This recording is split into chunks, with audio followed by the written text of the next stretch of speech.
Je porte sur moi plus de 10 000 litres d'eau. Je les cache bien, hein. Et je ne suis pas la seule. Oui, vous, madame. Oui, vous aussi, monsieur.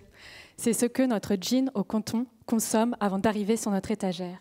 Si je considère les 400 personnes dans cette salle, portant des jeans au coton, des t-shirts, des sweats en synthétique, ce sont des tonnes de microplastiques rejetés dans les océans. Et ce sont près de 4 millions de litres d'eau consommés, soit l'équivalent de 150 douches chacun. Si nous prenons en compte la population mondiale, je vous laisse calculer.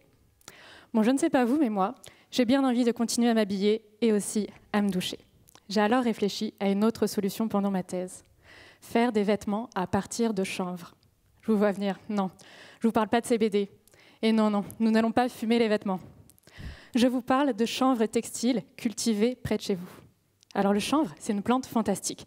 Elle mesure près de 2 mètres de haut, ne consomme aucun pesticide et beaucoup moins d'eau que le coton et permet la restructuration des sols.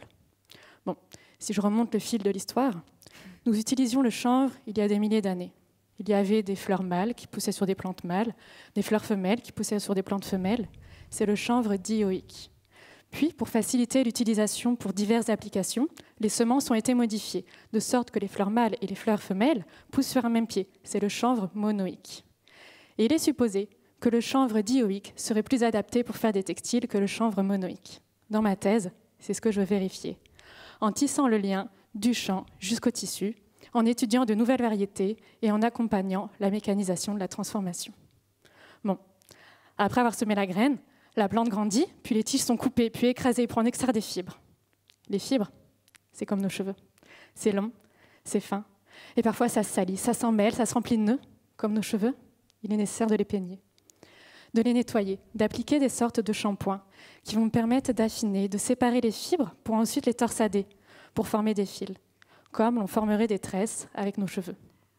Bon, bien que ce soit du chanvre, l'objectif n'est pas d'obtenir des dreads, mais plutôt d'obtenir des tresses les plus fines possibles. Comme nos cheveux, il en existe plein de types différents, des plus ou moins épais, des plus ou moins cassants, des plus ou moins fourchus. Alors j'observe la taille, le développement, le remplissage des fibres pour choisir la variété la plus adaptée au territoire. Puis je plonge les fibres dans différents bains pour choisir celui qui va me donner les fils de qualité, en observant la finesse, la résistance et la pilosité.